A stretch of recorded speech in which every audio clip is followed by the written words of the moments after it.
स्वागत है आप सभी का हमारे इस वीडियो में। आज हम लोग 10th क्लास के द्विघात समीकरण को लेकर आगे बढ़ेंगे। पार्ट 1 और पार्ट 2 में आप बहुत कुछ सीख चुके थे कि द्विघात समीकरण किसे कहते हैं, द्विघात समीकरण के विवेचक या विभक्तकर की क्या भूमिका है।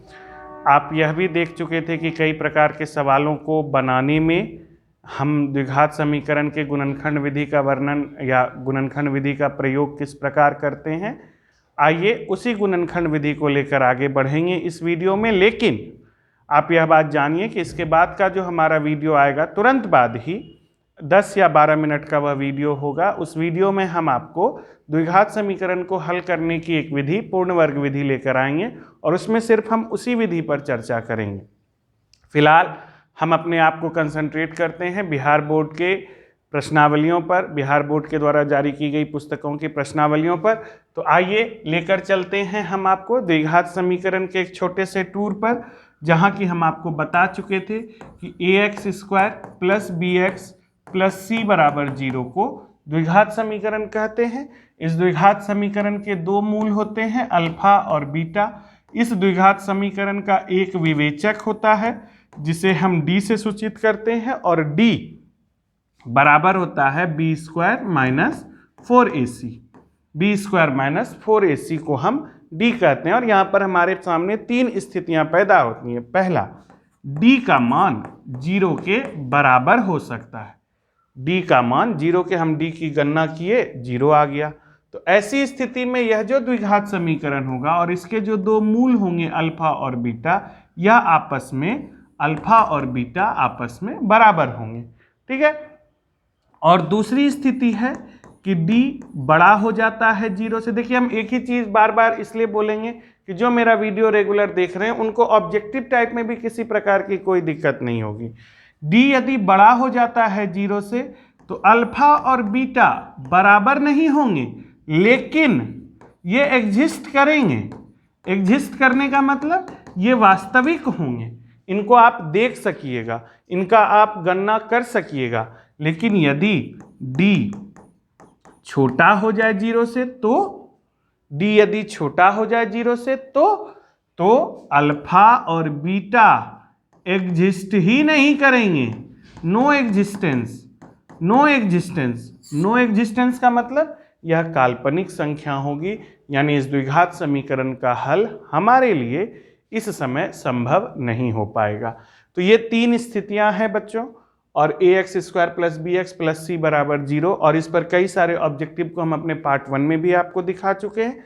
आइए बिना समय गवाए हम लोग बढ़ते हैं अपने प्रश्नावली 4.2 के 3 नंबर सवाल पर। अब आपके मन में यह उठेगा कि सर पिछले वीडियो में, जो हमारे रेगुलर विद्यार्थी हैं, पिछले वीडियो में सर आप प्रश्नावली 4.2 का 1 नंबर ही बताए थे, 2 नंबर नहीं बताए थे। तो 2 नंबर जो आपके बुक में है वह है कि आप उदाहरण 1 में देखिए, और उदाहरण 1 में जो 2 सवाल हैं वो दोनों सवाल आपको यहाँ भी मिलेंगे 3 से लेकर आगे तक के सवालों में।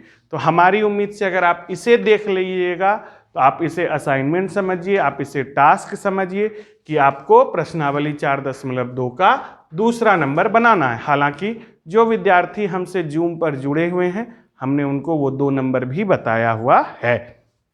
आइए, हम किसी प्रकार का पक्षपात नहीं करते, आपको हम लेकर चलेंगे जरूर।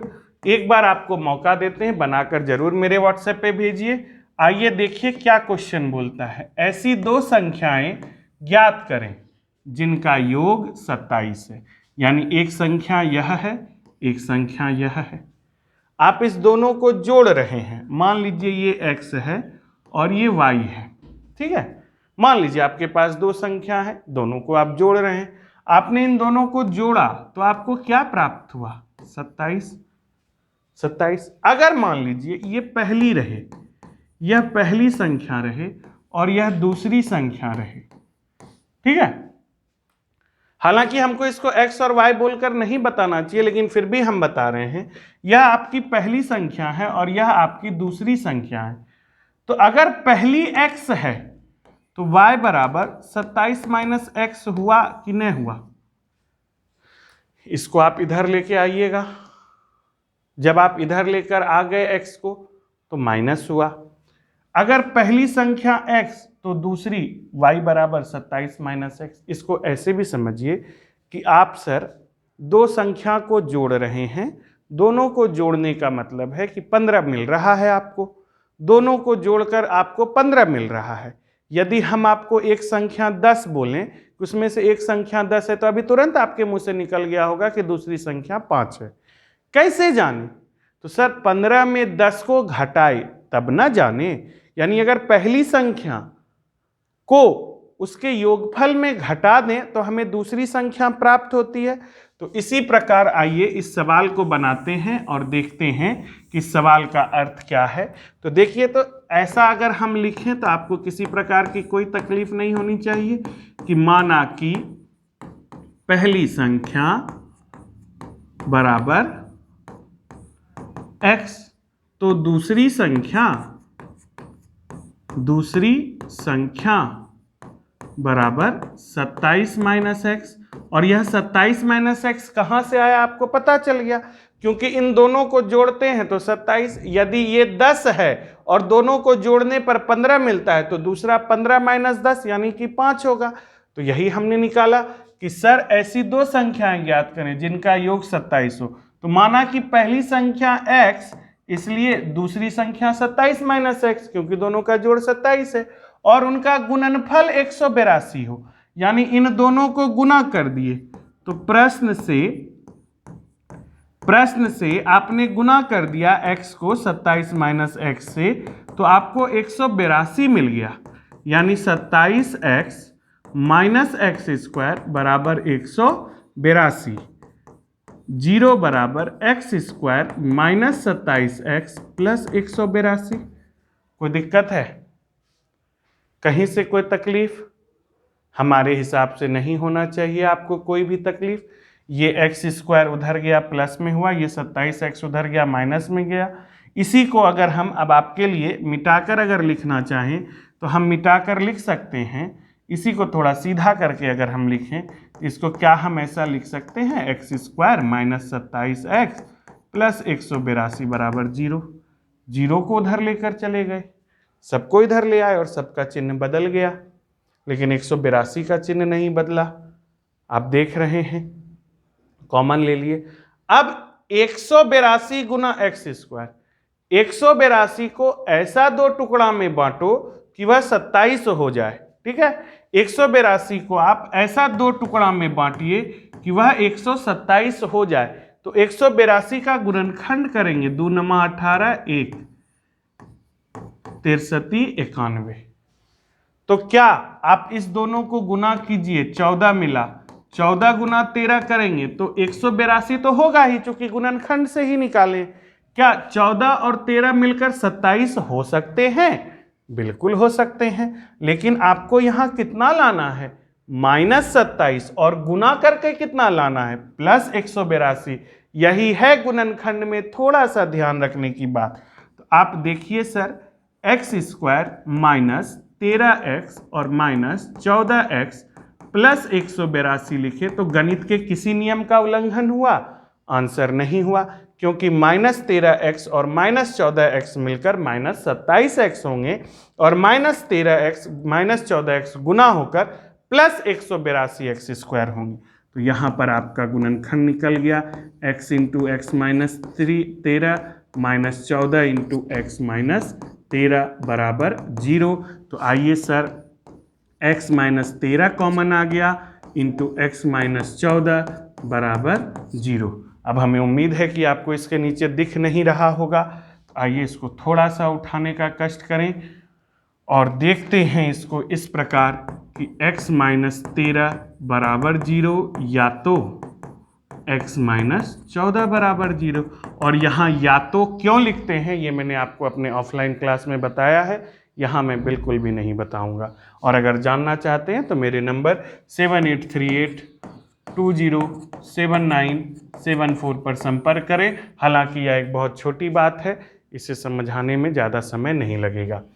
इसलिए x बराबर 13 या तो x बराबर 14, यानी हमारे पास यहाँ दो परिस्थितियाँ पैदा होती हैं बच्चों, एक की मेरी पहली संख्या 13 हो और एक की मेरी पहली संख्या 14 हो। हो सकता है। आपको यह बंदिश नहीं बांधा गया है कि जो पहली संख्या है वो बड़ी है, ऐसा बंदिश नहीं बांधा गया है। तो आप यहां लिख सकते हैं, अतः पहली संख्या बराबर 13, इसलिए दूसरी संख्या बराबर 27 माइनस 13 यानी कि 14, क्योंकि 27 में 13 घटाएंगे 14 मिलेगा, और 27 में 13 इसलिए घटाएंगे क्योंकि दोनों का योगफल 27 है। लेकिन यदि पहली संख्या, चूंकि आपका पहली संख्या 14 भी निकला है, पहली संख्या 14 हो तो दूसरी संख्या बराबर 27 माइनस 14 बराबर 13। और ये बातें एक अच्छे विद्यार्थी को अवश्य लिखनी चाहिए ताकि उनका रिजल्ट अच्छा हो। 10th क्लास में बहुत सारे विद्यार्थियों को हमने देखा है कि 400 450 नंबर आता है, लेकिन 11-12 तक आते आते उनका वह 400 450 350 में बदल जाता है। इसका मतलब है कि वह कुछ महीन बातों को जिन्हें इंटर में देखा जाता है और जिन्हें हम बताते हैं उस पर ध्यान नहीं दे सकते हैं। कृपया करके ध्यान दीजिए और अपना नंबर बनाए रखिए। आपने इसका स्क्रीनशॉट ले लिया होगा। आइए हम अगले सवाल की ओर चलते हैं और देखते हैं। आपको मैंने पिछले वीडियो में भी बताया है क्रमागत का अर्थ क्या होता है। तो दो क्रमागत धनात्मक पूर्णांक ज्ञात कीजिए। तो यहाँ देखिए, इसका आंसर बोलें, सॉल्यूशन बोलें, हल बोलें, जो आपको लिखना है आप वह लिखिए। गणित के विद्यार्थी हैं तो आप आंसर लिखने से बचिए, सॉल्यूशन और हल लेकर आप चल सकते हैं। दो क्रमागत धनात्मक पूर्णांक, तो माना कि पहला धनात्मक पूर्णांक, माना कि पहला धनात्मक पूर्णांक बराबर x, इसलिए दूसरा धनात्मक पूर्णांक बराबर x प्लस 1। दो क्रमागत धनात्मक पूर्णांक की बात की है तो आप जान सकते हैं एक धनात्मक पूर्णांक, उसके बाद का 2 के बाद 3 कैसे आएगा? जब तक हम 2 में 1 जोड़ेंगे नहीं तब तक तो 3 आएगा नहीं। ठीक है बच्चों, अब बोलिए क्या बोलता है। दो धनात्मक पूर्णांक ज्ञात कीजिए जिनके वर्गों का योग 365 हो। जिनके वर्गों का योग बोल रहा है, योग का वर्ग नहीं बोल रहा है। यानी यह ऐसा बोल रहा है, प्रश्न से ऐसा बोल रहा है कि सर आपके पास ये दो धनात्मक पूर्णांक जोड़कर 365 नहीं मिल रहा है, बल्कि आप इसका वर्ग कीजिए और इसका वर्ग कीजिए, तब जोड़िएगा, तब आपको 365 मिलेगा। यदि यह रहता, इस वर्गों का योग के जगह पर अगर यह शब्द रहता योग का वर्ग, अगर यह शब्द रहता तो इसी समीकरण को हम लिखते कि x प्लस 1 का स्क्वायर बराबर 365। योग का वर्ग यानी जोड़ दिए पहले दोनों को तब वर्ग किए, लेकिन यहां क्या बोल रहा है, वर्गों का योग, यानी पहले वर्ग कीजिए तब जोड़िए। तो इसको भी आप चाहिए तो अपने रफ में रख सकते हैं, अगर रखना चाहिए। लेकिन आप अगर अपना fair copy neat and clean बनाना चाहते हैं तो आप इसको बना सकते हैं। देखिए तो क्या यह a प्लस बी के होल स्क्वायर पर टूटेगा? a square plus 2ab plus b square बराबर 365, यानी कि 2x square plus 2x plus 1 minus 365 बराबर 0, यानी 2x square plus 2x minus 364 बराबर 0। 2 कॉमन ले लिए तो x square plus x minus 2 एका 2, 2 अठी 16, 2 दूनी 4 बराबर 0।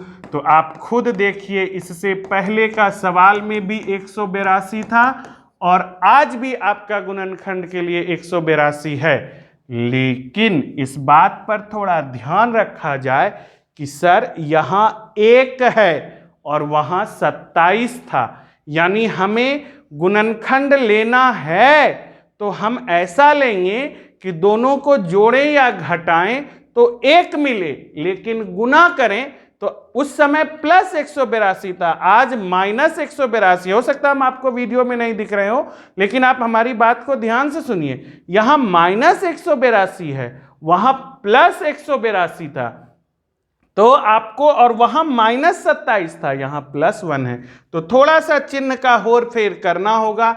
गुणनखंड वही रहेगा। क्या आप इसे ऐसा लिख सकते हैं, x square plus 14x minus 13x minus 182 बराबर 0? क्या आप इसे ऐसा लिख सकते हैं? क्यों ऐसा लिखने हम बोले? क्योंकि आप देख सकते हैं कि प्लस 14 में 13 घटाइएगा तो आपको 1 मिलेगा, और दोनों को गुना कीजिएगा तो माइनस 182 मिलेगा। तो गुणनखंड में ये बातें बिल्कुल ध्यान रखने की चीजें हैं। लेकिन बेटा, सोना, हीरा, राजकुमार सब, मेरा मोती सब, यह कभी नहीं सोचिए कि गुणनखंड नहीं आता है तो द्विघात समीकरण नहीं बनेगा। जब तक कि आपको इस सवाल में बांधा नहीं जाए कि इसे गुणनखंड विधि से बनाएं, तब तक आप द्विघात समीकरण को हल करने की 3 विधियों में से किसी एक विधि से भी बना सकते हैं। और आसान सूत्र विधि है, द्विघात सूत्र विधि है, x square minus b plus minus root under d बटे 2a होता है। उस सूत्र पर भी चर्चा करेंगे। आइए देखते हैं हम लोग इसको। x इंटू एक्स प्लस 14, जिनको गुणनखंड आता है उनके लिए गुणनखंड विधि, जिनको गुणनखंड नहीं आता है उनके लिए साधारण विधि। x minus 13 into x plus 14 बराबर 0, तो x माइनस 13 बराबर 0, या तो x प्लस 14 बराबर 0। इसलिए x बराबर 13 या तो x बराबर माइनस 14, परंतु x बराबर माइनस 14 अमान्य है। यह पंक्ति आपने क्यों लिखी सर? क्योंकि बेटा, आपसे बोला गया है धनात्मक पूर्णांक ज्ञात कीजिए। ठीक है, 14 मेरा पूर्णांक है, लेकिन क्या यह धनात्मक है? आंसर नहीं, यह धनात्मक नहीं, यह ऋणात्मक है। तो 14 माइनस है, इसलिए यह अमान्य है। अतः यहां पर लिखेंगे हम, अतः पहला धनात्मक पूर्णांक, पहला धनात्मक पूर्णांक बराबर 13 और दूसरा धनात्मक पूर्णांक, दूसरा धनात्मक पूर्णांक बराबर 13 प्लस 1 यानी कि 14। यही हमारा आंसर निकला। ठीक है, तो पहला धनात्मक पूर्णांक 13 और दूसरा धनात्मक पूर्णांक 14। और अब आप इसका स्क्रीनशॉट ले सकते हैं। हमारी उम्मीद से अब तक तो आप ले भी लिए होइएगा। आइए आगे चलते हैं और देखते हैं क्या बोलता है। सवाल को देखिए गौर से। सवाल बोलता है कि एक समकोण त्रिभुज, तो आइए आपको समझाने के लिए ले लें। यह एक समकोण त्रिभुज है, यह एक समकोण त्रिभुज है। अगर आपको यह समझ में आ गया तो आपको यह समझ में आना चाहिए कि यह ऊंचाई है और यह आधार है और यह कर्ण है। ठीक है, हाइट, बेस एंड हाइपोटेन्यूज। यही कारण है कि इसको हम लोग हाइट और हाइपोटेन्यूज का h मिल जाता है तो परपेंडिकुलर बोलते हैं, लंब बोलते हैं। त्रिकोणमिति में हम आपको सब चीज बताए हुए हैं। तो आइए देखिए तो क्या बोलता है। एक समकोण त्रिभुज की ऊंचाई, ऊंचाई है भाई साहब, क्या है आप, इसके आधार से 7 सेंटीमीटर कम है। तुम जितना हो, आधार से 7 सेंटीमीटर कम। तुम 14 रहोगे तो हम सर 7 रहेंगे, तुम 12 रहोगे तो हम सर 5 रहेंगे। क्यों? क्योंकि अभी ना आप पढ़े, ऊंचाई इसके आधार से 7 सेंटीमीटर कम है, यानी कि यह ऊंचाई आधार पर निर्भर करती है। आधार जितना रहेगा, यह ऊंचाई खिलने से पहले, बढ़ने से पहले हमेशा आधार से पूछेगी कि आधार तुम कितना हो। आधार बोलेगा हम उतना, ठीक है, हम तुमसे 7 सेंटीमीटर कम रहेंगे। और कर्ण कितना है? 13 सेंटीमीटर हो। तो अन्य दो भुजाएं ज्ञात करें। तो आइए ज्ञात करते हैं, इसको देखते हैं। माना कि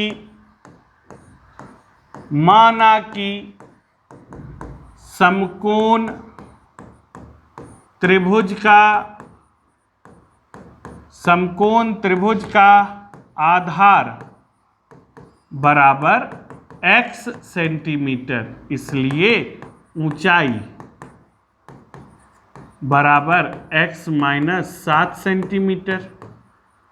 अगर आप बहुत अच्छा लड़का हैं तो थोड़ा सा अपना बनाने के लिए आसान आप यह कर सकते हैं, इसको आप इस तरह से कर सकते हैं कि चूंकि आप पढ़ कर आए हैं, आधार को आप b और ऊंचाई को आप p मान सकते हैं। कोई भी गणित के शिक्षक आपका बुरा नहीं मानेंगे कि आपने मान लिया है, ताकि आपको सूत्र लिखने में कोई दिक्कत नहीं हो। और कर्ण बराबर 13 सेंटीमीटर।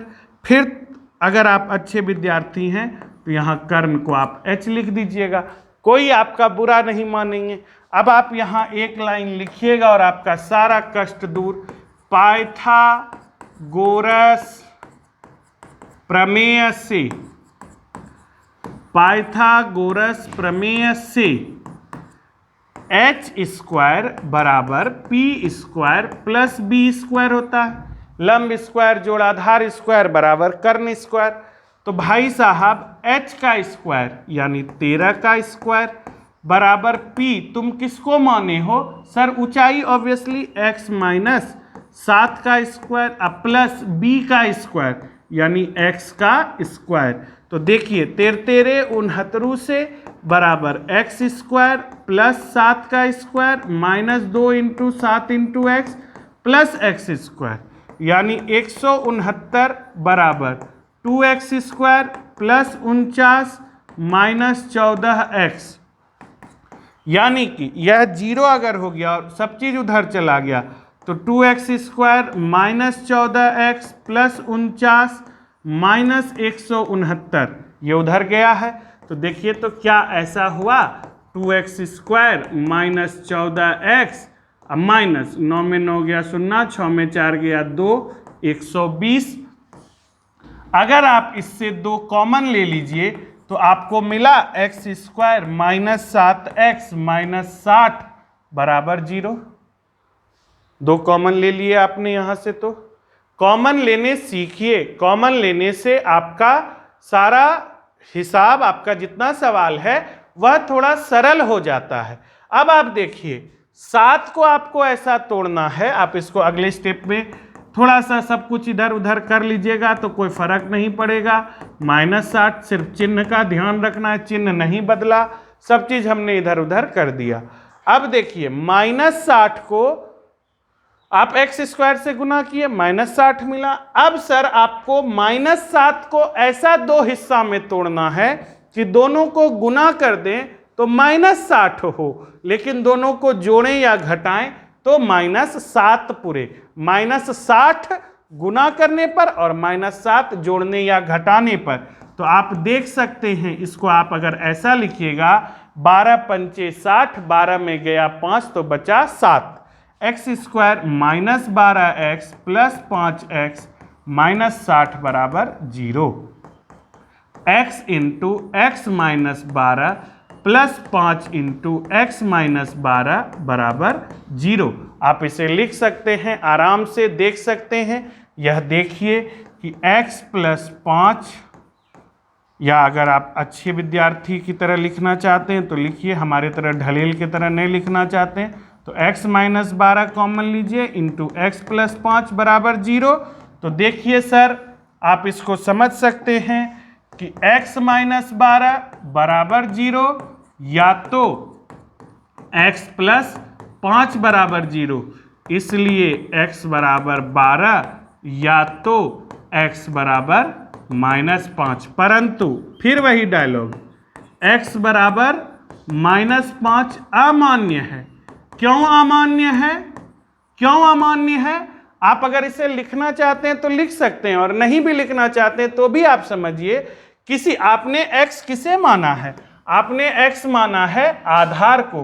क्या आधार ऋणात्मक हो सकता है? आंसर नहीं। जब तक आप निर्देशांक की बात नहीं करिएगा तब तक कोई भुजा ऋणात्मक हो नहीं सकती। इसलिए x बराबर -5 अमान्य, अतः समकोण त्रिभुज का समकोण त्रिभुज का आधार, समकोण त्रिभुज का आधार बराबर 12 सेंटीमीटर और ऊंचाई बराबर 12 - 7 यानी कि 5 सेंटीमीटर। तो आप इसे खूब आराम से देखिए और समझने का प्रयास कीजिए। अगर यह वीडियो मेरा कोई बाहरी लोग देख रहे हैं सुल्तानगंज के ही, जो हमसे पढ़ने में थोड़ा चूक कर गए हैं, तो आप किसी प्रकार की अफवाह पर बिना ध्यान देते हुए कि वहाँ डिजिटल बोर्ड है, बहुत ज़्यादा फ़ी लगेगा, ऐसा कुछ नहीं है। हम सबसे कम फ़ी में सबसे अच्छी पढ़ाई देते हैं और इस शहर में सबसे अच्छी पढ़ाई देने का प्रयास करते हैं। हम अपने प्रयास में कितना सफल होते हैं ये आपका रिजल्ट बताता है। इस बार भी हमारे यहाँ से हाईएस्ट 455 गया और मैथ में भी सबसे हाईएस्ट, जहाँ तक मेरी जानकारी है, हमारे यहाँ से ही एक लड़की को गया, खुशी कुमारी को। आप भी खुशी कुमारी, आप भी प्रियम कुमार के जैसा बन सकते हैं, बशर्ते आप उनकी तरह मेहनत कीजिए। लॉकडाउन में भी वो लोग मुझ पर इस प्रकार लूझे हुए रहते थे कि आप यदि वीडियो नहीं बना रहे हैं तो आप हमें पढ़ाइए, हम पढ़ेंगे आपसे चाहे जो हो जाए। और वो पढ़े और उनका रिजल्ट इस बात की गवाही है कि उन्होंने जितना लिखा उतना मार्क्स आया उनको। हम आपको भी वैसी ही सुविधा देते हैं, लेकिन बेटा पूछने के लिए मेरा घर खुला हुआ है। सरकार भी कभी इस बात की मनाही नहीं करती है कि आप एक एक करके आइए और पूछिए। अगर आपको कोई दिक्कत होती है तो मेरा दर खुला है, खुला ही रहेगा तुम्हारे लिए। जब भी आइए पूछ कर जाइए। आइए हम अगले सवाल पर चलते हैं। हमको उम्मीद है आप स्क्रीनशॉट ले लिए होइएगा। आइए देखिए, ये बहुत बड़ा सवाल लेकिन इसमें बहुत छोटा राज। एक केला 3 रुपया का, आप खरीदे 12 केला, बताओ कितना रुपया दोगे उसको? एक केला 3 रुपया का, आप खरीदे 12 केला, तो आप उसको कितना रुपया दे के आइएगा? 36 रुपया दे के आइएगा। ये 36 रुपया कहाँ से आ गया? अचानक से पैदा हो गया? नहीं ना, आपने 3 को 12 से गुना किया। 3 क्या था मेरा? एक केला का दाम। 12 क्या था मेरा? सामान। 12 गो केला लिए तो 3 गुना 12 किए, तब आपको 36 रुपया मिला। आप 36 रुपया देकर चले आते हैं। इस सवाल को ध्यान में रखिएगा। देखिए क्या हुआ नहीं हुआ। एक कुटीर उद्योग, अब कुटीर उद्योग में सब वही है, आपको इधर उधर भटकाने का है। लेकिन आप ध्यान यह देखिए कि एक विशेष दिन यह देखा गया कि प्रत्येक नग, नग का मतलब होता है प्रत्येक बर्तन, क्योंकि बर्तन की फैक्ट्री है। प्रत्येक बर्तन, जैसे एक केला, मान लीजिए केला ही है, एक बर्तन का निर्माण लागत रुपया में, यानी यहां जो एक केला को हम 3 रुपया में बेच रहे थे, तो वही बोल रहा है कि एक केला का दाम, एक बर्तन का दाम आप कैसे जाने 3 रुपया? तो आदमी क्या करता है? आदमी जोड़ता है, हम केला का गाछ खरीदे, उसमें इतना दिन पानी दिए। इस प्रकार सरकार जोड़कर बताती है कि आपको 3 रुपया में एक केला बेचना चाहिए। तो वही बोल रहा है कि एक निर्माण लागत एक बर्तन का उस दिन के निर्माण किए बर्तनों की संख्या के दुगुने से 3 अधिक थी। अब इसको समझना है। एक फैक्ट्री है, इसमें कुछ हो रहा है, बर्तन बन रहा है। बर्तन जब बन रहा है भाई साहब, बर्तन जब बन रहा है और ये फैक्ट्री से बाहर निकला, टेबल पर सज गया, मान लो कटोरा ही हो, यह सज गया, तो आप जोड़िएगा ना कि इस कटोरा को कितना में बेचें। तो आप यह जोड़िएगा ना कि इस कटोरा को बनाने में कितना रुपया लगा, जितना बनाने में रुपया लगा उससे थोड़ा ज़्यादा बेचेंगे तभी तो लाभ कमाएंगे। तो सर जी देखिए, पूछा गया तुमसे तुम कितना दाम में बने हो, तो जो मजदूर थे इसके उन्होंने बोला सर एक काम कीजिए, आप दाम जानना चाहते हैं तो देखिए तो आज कितना बना है बर्तन। तो देखो 1 number, 2 number, 3 number, 4 number, 5 number, 5 गो बर्तन बना है। अब इन 5 बर्तन को, ये जो 5 गो आया, इस 5 को बोलता है ना उस दिन के निर्माण किए बर्तनों की संख्या। तो उस दिन निर्माण कितना हुआ, 5 बर्तन निर्माण हुआ, तो 5 गो लिखे। के दुगुने, इस संख्या के दुगुने, संख्या के दुगुने से 3 अधिक, से 3 अधिक, यानी तुम कितना रुपया का पड़े, 13 रुपया का हुआ कि नहीं हुआ। 2 पंचे 10 जोड़ 3, यही न बोलता है प्रत्येक नग की निर्माण लागत। अब नग क्या है इसमें नहीं ओझराइए, वही है चतुर्सिंह किसी भी इसको आप सुपर 30 देखे हैं, ये सब वही ओझराहट है। आप जानिए कि आपकी जो निर्माण लागत है एक बर्तन की वह कितनी है, निर्माण लागत उसको बनाने में कितना खर्चा लगा। तो आज सर 5 गो बना है तो 5 का दुगुना कर लीजिए, जोड़ 3 कर लीजिए तो 13 रुपया। एक काम बताओगे तुम, क्या सर कल कितना बना था। तो कल सर हम लोग गिने थे 3, 4, 5, 6, 7, 8 गो बना था, 8 गो बना था कल बर्तन सर, 1, 2, 3, 4, 5, 6, 7, 8 गो। तो कल कितना रुपया पड़ा होगा। तो सर आप देखिए ना 8 गो बना ना, तो 8 लिखिए, इसका दुगुना कीजिए, अब प्लस 3 कीजिए, 8 दूनी 10, 8 दूनी 16, 3 19 रुपया। हे रे वही कटोरी बना, आज 13 रुपया लगा, कल 19 रुपया लगा था। काहे, तो देख नहीं सकते हैं सर आज 5 गो बना कल 8 गो बना, ज़्यादा देर न खटे थे, बिजली बिल भी तो उठेगा ना ज़्यादा। तो 19 रुपया पड़ा कल एगो बर्तन का, आज एगो बर्तन का 13 रुपया पड़ा।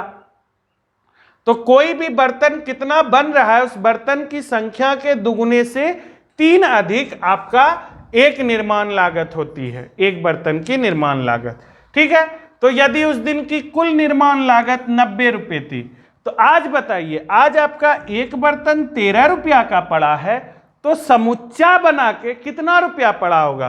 13 गुना 5 कीजिएगा ना कि आज आपका टोटल पैसा 65 रुपया खर्च हुआ। कल कितना खर्च हुआ, तो 19 गुना 8 कीजिएगा ना, 19 गुना 8 कीजिएगा ना,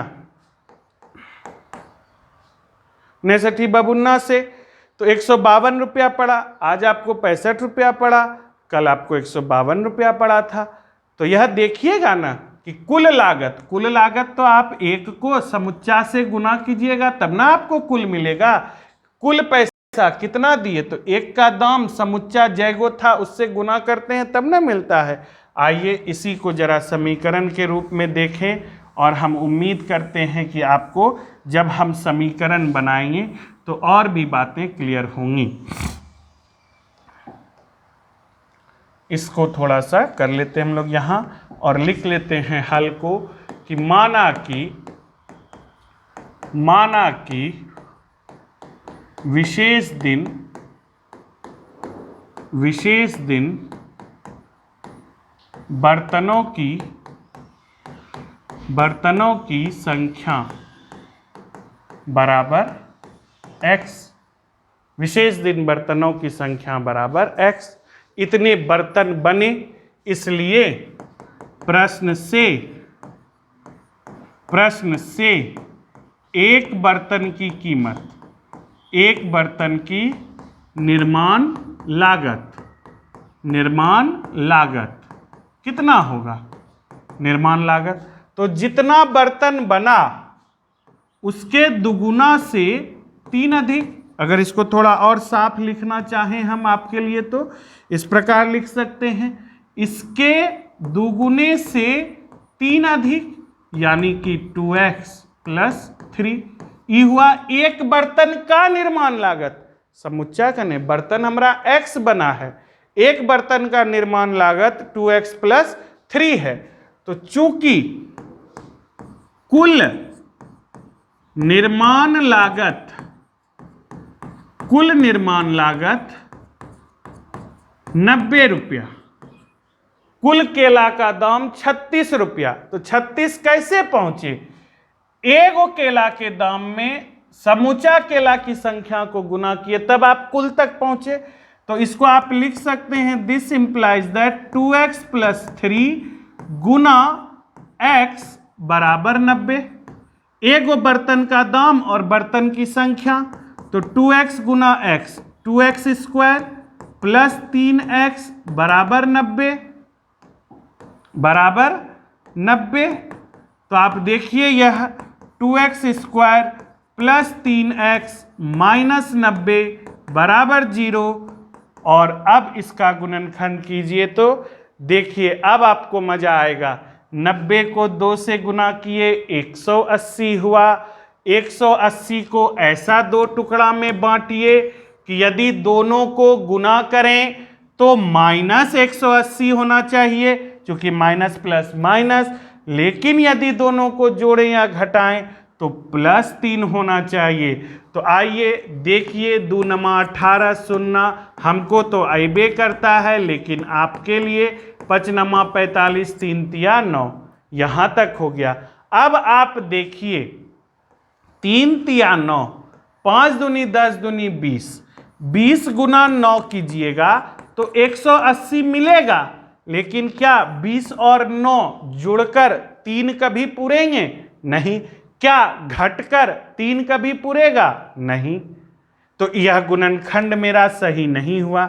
इसमें हम आपका टाइम लेंगे। यदि आपका दिमाग कह रहा है तो आप इसके आगे बनाते चलिए, यदि आपका दिमाग नहीं कह रहा है तो हमारे साथ चलिए। आइए देखिए, 3 तिया 9 पचे 45, 45 गुना 2 दूनी 4, तो 45 गुना 4 180 तो हो गया।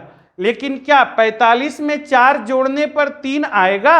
45 में 4 घटाने पर 3 आएगा? आंसर नहीं। तो सर देखिए तो 2 दूनी 4 पंचे 20 9 हो गया है। 3 तिया 9, अच्छा देखिए सर 3 तिया 9 दूनी 18, 18। अब 5 दूनी 10 को लेकर चलिए तो 180 होगा। लेकिन क्या 18 में 10 जोड़ने पर 3 होगा या 18 में 10 घटाने पर 3 होगा? नहीं होगा। तो इन सब से अच्छा है जरा सा इसको थोड़ा सा साफ करते हैं और आपको दिखाते हैं कि इसको जरा देखिए तो 3 पचे 15 और 3 दूनी 6 दूनी 12, तो 12 गुना 15 बराबर 180। क्या 12 में 15 घटाएंगे तो +3 मिलेगा?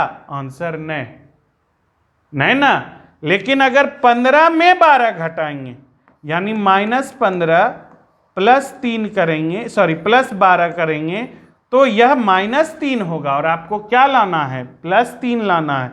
तो हर हाल में 15 में 12 को घटाना होगा। तो 15 में 12 घटाइएगा 3 हो जाएगा, और 15 को 12 से गुना कीजिएगा तो बर 15 सुइया से, अगर गराहा याद होगा तो 180। और चिन्ह भी देखिए, ये माइनस है, -180, तो ये प्लस गुना माइनस, -180, लेकिन बीच का चिन्ह प्लस का प्लस रह गया। तो इस प्रकार हमारा गुणनखंड हमारे सामने क्या आता है?